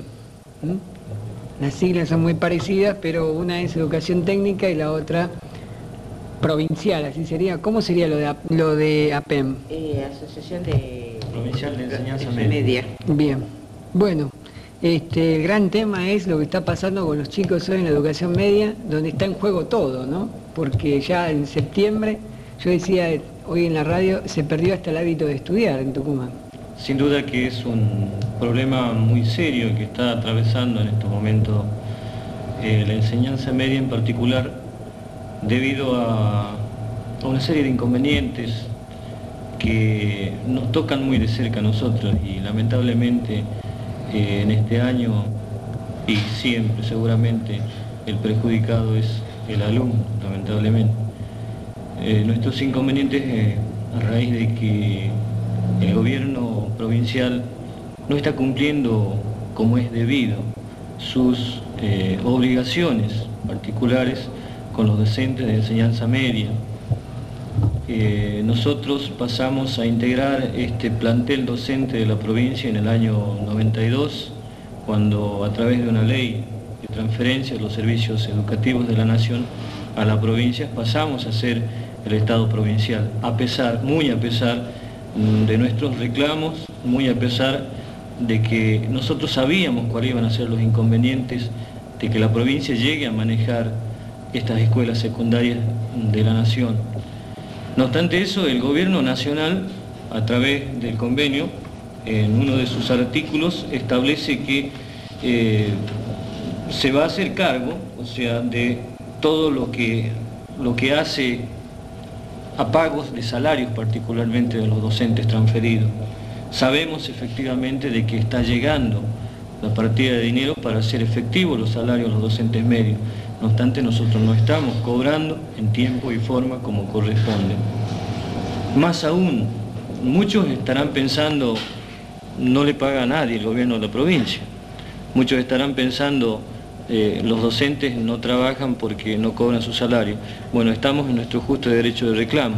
Pero además de eso, tenemos los graves problemas de que nuestra obra social no funciona como corresponde, debido a que el gobierno, la última información que nosotros pudimos recabar y que es de dominio público porque salió publicado en uno de los matutinos, es que estaba en una deuda con la obra social, el gobierno de la provincia, de aproximadamente 2 millones de dólares. Los aportes previsionales sabemos que no están siendo llevados a cabo como corresponde. Una serie de deficiencias a través de este gobierno provincial que nos ha llevado a formar un frente intersindical de docentes medios y bueno, luchar por nuestros derechos. Ahora, yo veo que en la educación media como en la primaria se está reclamando desde hace tiempo, pero también veo que hay una sordera total. desde el gobierno provincial. Sí, pero el gobierno a quien no recibe es a los transferidos, que somos nosotros. Nunca nos recibieron. Bueno, pero puede cambiar algo que lo reciba, porque a Celarayán también lo reciben y... Claro, ese fue uno de los motivos por los cuales se forma este frente intersindical. El gremio de ATEP, que nuclea a los docentes primarios en su mayoría, estaba muy cerca, por no decirlo de otra forma, de este gobierno de Ortega. Entonces, eso nos llevó a nosotros, los gremios medios de AMET, de APEN, de SADOP y demás, a formar un frente intersindical que nos permita luchar y que podamos ser oídos. Lamentablemente, hasta ahora parece que al gobierno no le interesa que seamos recibidos, particularmente para buscar un sinceramiento real de ambas partes. Nosotros estamos reclamando nuestros derechos. El gobierno hace oído sordo a todos esos reclamos. Nosotros queremos que se nos digan realmente qué es lo que pasa con los fondos que llegan de coparticipación para los docentes transferidos. ¿Ustedes nos cobran? ¿Desde cuándo no cobran? Bueno, se nos está dando el medio aguinaldo. El medio aguinaldo y el sueldo de agosto. El medio aguinaldo llegó el 4 de julio. Estamos a día 7 de septiembre y no cobramos todavía el aguinaldo.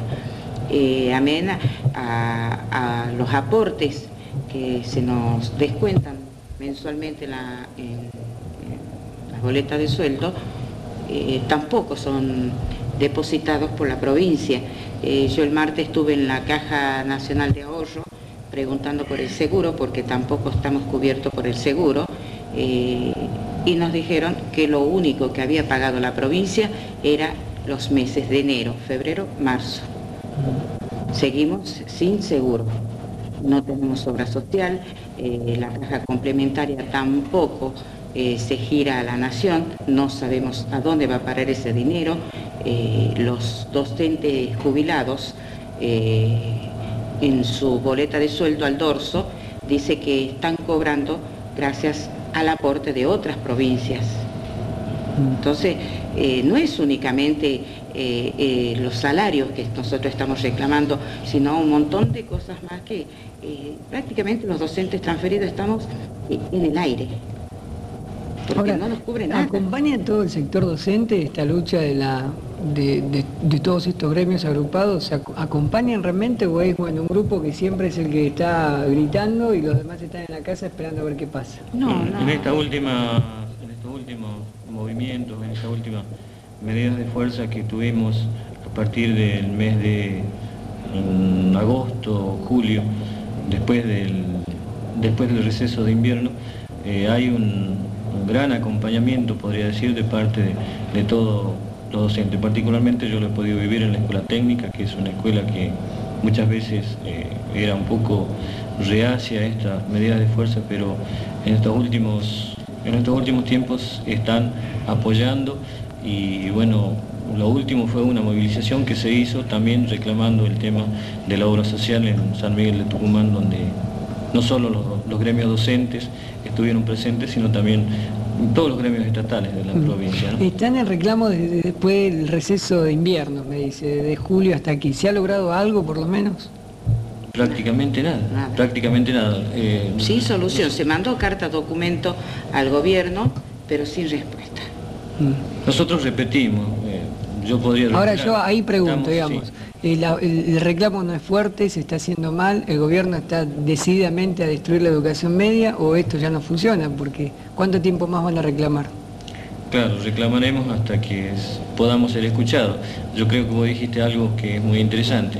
Lamentablemente al gobierno seguramente no le está interesando la educación, no solo la educación media, la educación primaria también creo que no está funcionando como corresponde. Nosotros estamos palpando actualmente todo este descalabro de la educación primaria en la época del gobierno del ingeniero Domato.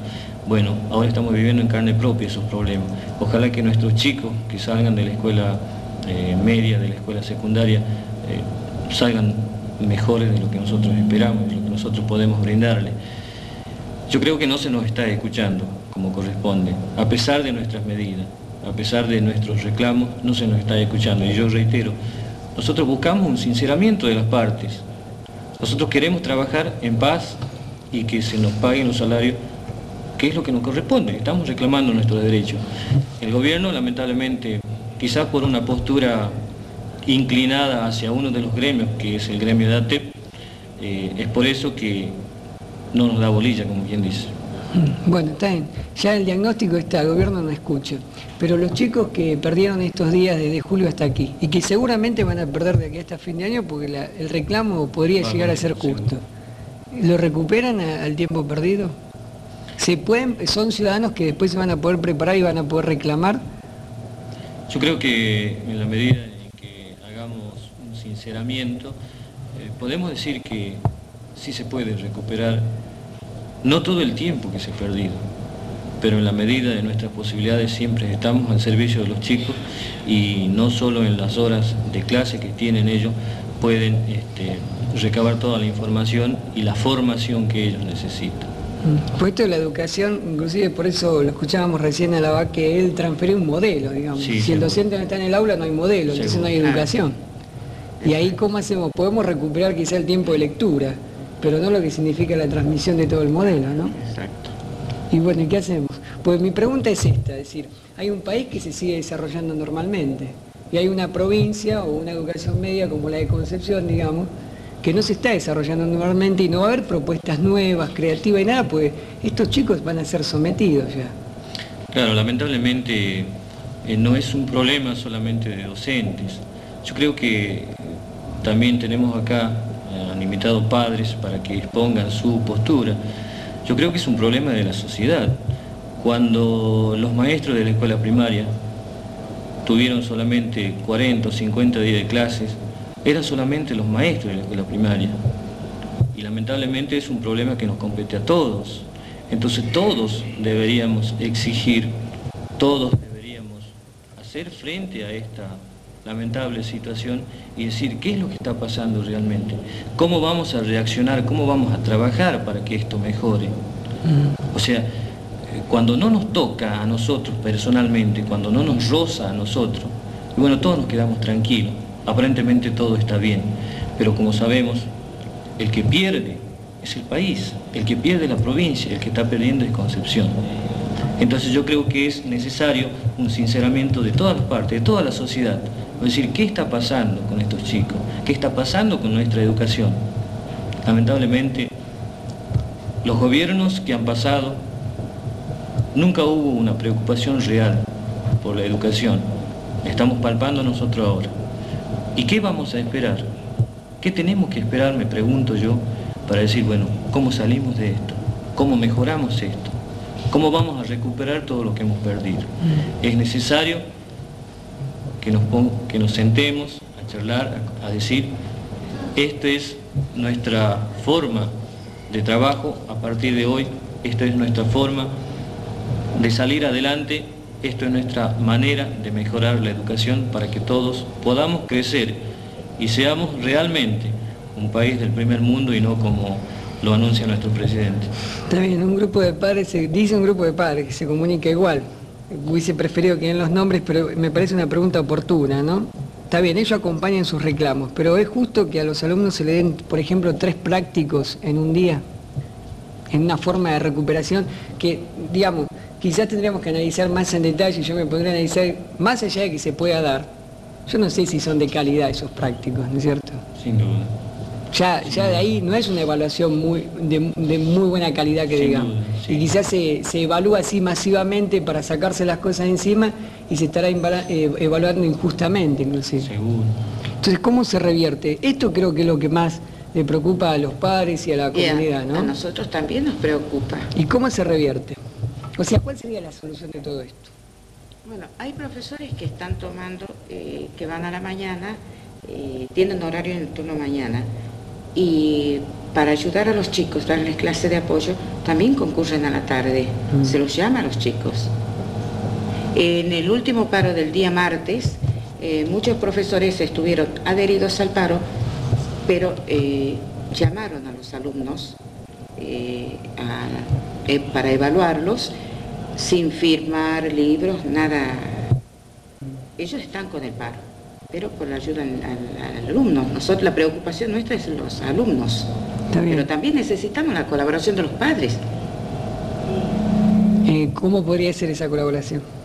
Cuando nosotros hacemos una manifestación, invitamos a los padres. Cuando lo hicimos este año a la vuelta a la plaza, que lo hicimos, llamamos a los padres, creo que 2 o 3 padres fueron. No tenemos apoyo. Está bien. Bueno, solución ideal, digamos, porque creo que práctica va a faltar mucho, sí. Pero lo ideal, ¿cuál sería? Sí, sintético. Que mañana se pague todo, aguinaldo y sueldo y no, yo sí, creo que... pero no es únicamente salario, como te lo dije antes. Hay muchas cosas que son graves, como ser asunto salud. No tenemos farmacia, médicos, nada. Seguro de vida tampoco lo tenemos. La caja complementaria que nos descuenta mensualmente, estamos en el aire. Entonces no es únicamente el salario lo que uno está reclamando, sino también lo otro que es muy importante, como es la obra social. Tenemos profesores y personal de la escuela que tienen problemas muy serios de salud y no tienen medios. Tenemos que estar haciendo colecta. ¿Y se hacen los descuentos correspondientes? No, todo mensualmente. Esto es bueno. Solución ideal sería que el próximo lunes el señor gobernador nos reciba y podamos sentarnos a dialogar así en una mesa de trabajo y aportar soluciones de ambas partes. Y nos sinceremos realmente y no nos manejemos con mentiras, porque lamentablemente desde el gobierno siempre se dice ya se está pagando a los docentes, ya se ha pagado a los docentes, y nosotros somos los malos de la película, porque todo el mundo piensa que no vamos a trabajar porque no queremos, y en realidad no se nos paga. Bueno, le agradezco mucho que hayan venido, ¿no? Gracias. Vamos a hacer una pausa en el próximo bloque, padres. Que el lío lo ven en casa, los chicos van a estar o muy contentos porque no van a clase o debe ser un lío bárbaro, ya vamos a ver.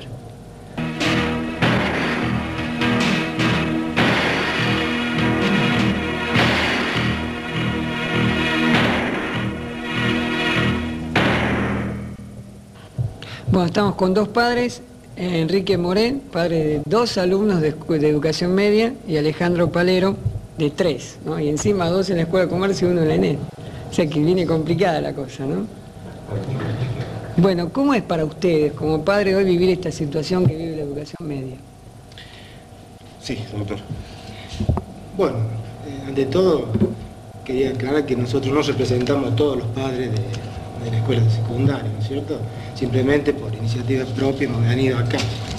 Así que nuestra opinión puede ser una más, ¿no es cierto? Yo como ciudadano estoy de acuerdo con la posición que tienen los profesores. Creo que nosotros en nuestro puesto de trabajo también hacemos paros, reclamamos. Una de las formas de reclamar es esa. Pero como padre nos preocupa mucho, porque nosotros vemos que la educación va para atrás, no por culpa de los profesores, sino por la cantidad de paro, nosotros vemos que los chicos tenemos que prepararlos aparte para ingresar a la universidad, por ejemplo. Y después también es el tiempo libre que tienen los chicos ahora con tantos paros que tenemos que controlarlo bien, a dónde van, qué hacen, o darle algo para que hagan. Decíamos recién, se pierde el hábito del estudio, se pierde el ritmo. Efectivamente, y en este momento yo creo que todo padre de esta situación la tiene que recibir. Yo pienso, en mi caso personal, yo la tomo con una doble indignación. La primera indignación es, como padre, ver que mis hijos no están teniendo la posibilidad normal de recibir una educación que es la que todos esperamos para nuestros hijos. Esa es la primera indignación. La segunda indignación es ver que quienes tienen la responsabilidad de asistir a esa necesidad de todo pueblo que pretende ser civilizado, que en este caso quienes tienen la responsabilidad son los gobernantes, no cumplen con esa responsabilidad. Llega un momento en donde nosotros, como ciudadanos comunes, nos vemos en la disyuntiva, y es donde a veces no tenemos que equivocarnos en creer que el profesor es el responsable de que si tiene o no tiene clase, A la hora de la verdad, es decir, si yo me tengo que en este momento definir de parte de quién estoy de parte de los profesores, por una sencillísima razón. Yo veo en el profesor la persona que en la vida me está ayudando a moldear mi hijo. Entonces, ¿qué entiendo como tal cosa? Que tiene que cobrar su salario. Si de mí dependiera, tiene que cobrar el mejor salario. Por una serie de razones. Porque tiene que vivir bien el profesor que está ayudando a cimentar lo más importante que tiene un ciudadano como es la educación, ¿no es cierto? Y segundo, que si gana bien tiene la posibilidad de prepararse mejor ese profesor. Esto quiere decir de que mi hijo va a tener un mejor profesor, un mejor docente. ¿Entiendes? Entonces, hace un rato escuchaba yo que le preguntabas a los padres cuál sería la solución. Una primera solución es, en un futuro, no tener más gobernantes forajidos como este señor que tenemos actualmente en el gobierno con su banda por detrás, ¿no es cierto? Y digo forajido porque le está robando al pueblo la posibilidad de tener una mejor educación. Es decir, no se limita solamente en la actualidad este desastre, no se limita solamente a si cobran o no los profesores, sino cómo están mantenidas las escuelas. Los padres, la ciudadanía, tiene que saber que en este momento las escuelas se mantienen exclusivamente fundamentadas en las cooperadoras. Hay escuelas donde de todo el plantel de personal que tiene, incluidos docentes y no docentes, entre los no docentes, por ejemplo, necesitan 10 personas, a una le pagan, las otras 9 tienen que pagar en la cooperadora. ¿No es cierto? Estas cosas los ciudadanos hoy en día tenemos que entenderlas y acercarnos un poco a las escuelas. Tal vez, yo vuelvo a repetir, en mi situación personal estoy decididamente a favor del docente. Ahora, lo que plantean los docentes también esta de valorización social que hay de la educación, porque creo que todos los sectores es como que la menosprecian. De hecho, hay padres que ni siquiera pagan la cooperadora, como para dar un ejemplo. Eso también es atacar la educación, ¿no? O padres que ni siquiera van a las reuniones o que ni siquiera se preocupan como ustedes en este caso, ¿no? ¿Lo conversan con los padres a esto? No, yo quería opinar algo, si tengo tiempo, con respecto, no sé si me corresponde, pero los paros que hacen los profesores, que estoy de acuerdo, me parece que no es el camino correcto, porque el gobierno no hace oídos sordos. Todo ese esfuerzo que hacen ellos en el paro cae en saco roto. Yo creo que tendrían que ser más, en vez de pasivos los paros, ser activos. Si tendríamos que estar los padres, es cierto que a veces nos llaman y no vamos, pero es muy silencioso y está visto que todo el esfuerzo que han hecho hasta ahora no tiene respuesta. Tendríamos que hacerlo de otra forma. O sea, reclamar, que creo que por ahí voy coincidiendo también en esta idea, ¿no? Reclamar, pero no perder tiempo. Porque, digamos, lo que se pierde en la educación no se recupera más. Yo puedo recuperar una plantación, ¿no? O una producción de azúcar, pero quizás no pueda recuperar a un grupo de chicos que ya está, ¿no? Es un año imposible de recuperar. Una propuesta de activo, ¿cuál sería? Además hay que hacer propuestas creativas, ¿no? Es difícil. Yo pensaba en un paro a la japonesa. Encerrarlo a los chicos 4 días a estudiar sería, ¿no?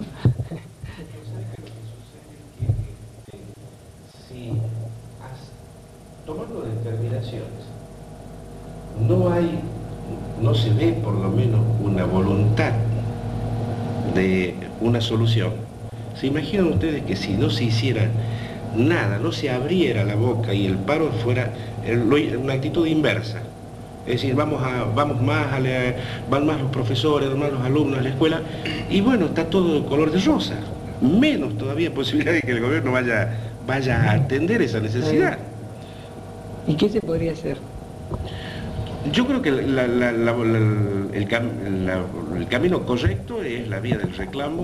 No sé si una movilización, lo que antes se llamaba activo, cuando llevaba implícito algo de violencia, cosa con la que estoy en desacuerdo, pero sí creo que tiene que haber la movilización y tiene que haber el apoyo de nosotros los padres. Por una cuestión yo a veces lo tomo hasta como de agradecimiento, bueno, lo que decía al principio. Nosotros los ciudadanos tenemos que entender que los docentes son gente que nos están ayudando a nosotros los padres. Morey, ¿qué posibilidad habría? ¿Qué otra cosa podría ser? Y eso ya cabría a los profesores idear que estarían ellos, pero nosotros como padres, yo creo que cuando no nos escuchan hay que hacer ruido. Y bueno, hay muchas formas de ruido, ¿no es cierto? Es como el niño que no quiere tomar la sopa y llora, y no toma la sopa porque llora, ya es un paro que hace, ¿no es cierto? Pero reclama, y bueno, creo que nosotros como padres también tenemos que hacernos oír. ¿Cuál es la solución? Bueno, en este momento, o cuál es la idea, no la tengo. Quizá habría que comenzar a hacer las grandes reuniones en las escuelas con los padres y con los docentes y ir tocando varios flancos, ¿no? Convocando a toda la sociedad. Esto podría ser también una posibilidad, ¿no? Y quizá esta idea que no nos está saliendo ahora pueda salir en esas reuniones, ¿no? Exactamente, sí. Bueno, les agradezco mucho que hayan venido, ¿no? Y la espera, además, porque hace un tiempo largo que están esperando. Sí, al contrario, Horacio, muchísimas gracias. Te dejaría un pedido nada más, ya que estamos hablando de este tema de las escuelas. Creo que es un tema para tu programa el ver cómo se mantiene en la actualidad una escuela. Bueno. ¿Cierto? Esto te lo dejo así como idea porque soy miembro de la cooperadora de una de las escuelas, entonces creo que es sumamente interesante que aquí traigas a conversar a la cooperadora y a la rectora de la escuela, lo mismo que el rector de la escuela técnica y a su cooperadora, cómo son los recursos actuales de la escuela. Bueno, perfecto, muchas gracias, ¿no? No, gracias a vos. Bueno, el corte final y la despedida. Bueno, muy bien, 12 minutos, ya estamos terminando, estamos sobre la hora. Comentario final sobre esto. Bueno, la educación media se está perdiendo, no hay, creo que no hay más vuelta con esto, está clarísimo que se está perdiendo. Y yo voy a ser redundante en mis conceptos con respecto al tema de la educación. Reformar es volver a dar forma como estaba antes, ¿no? La educación, volver a ponerla como estaba antes, que los chicos puedan ir a la escuela. Los llamados telefónicos de los padres tienen que ver con esto, y de los mismos chicos, que algunos que puedan estar mirando, preguntan, no podemos tener 3 prácticos todos los días, no podemos hacer la recuperación por la tarde. Un detalle aquí, ¿no? Los docentes hacen paro, no van a la escuela a la mañana, pero van por la tarde a recuperar. Es más o menos el ejemplo que yo siempre doy, y hoy justamente lo daba, como esas madres que mandan a los chicos al materno durante todo el día para trabajar, y con lo que cobra pagan el materno. O sea, es una cosa medio extraña, ¿no? Aquí pasaría un poco lo mismo. Creo que la propuesta sería, bueno, la gran convocatoria, ponerse todos los sectores de acuerdo, a decir cómo recuperamos la educación primaria y la educación media.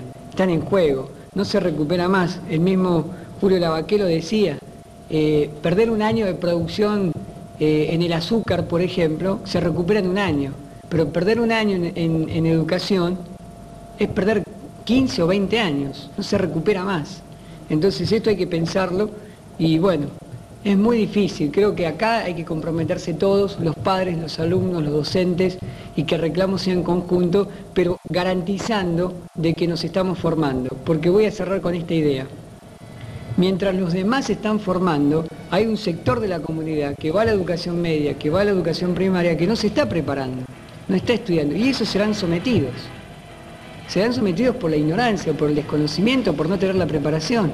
Entonces, ¿de qué manera van a contrarrestar este ataque del gobierno? Si no hay ideas creativas. Y no hay ideas creativas porque no hay formación, no hay preparación. Entonces, para poder contrarrestar hay que estar preparado. Y para estar preparado tiene que haber clases, tiene que haber educación. Me despido hasta el próximo jueves a las 10 de la noche. Chao.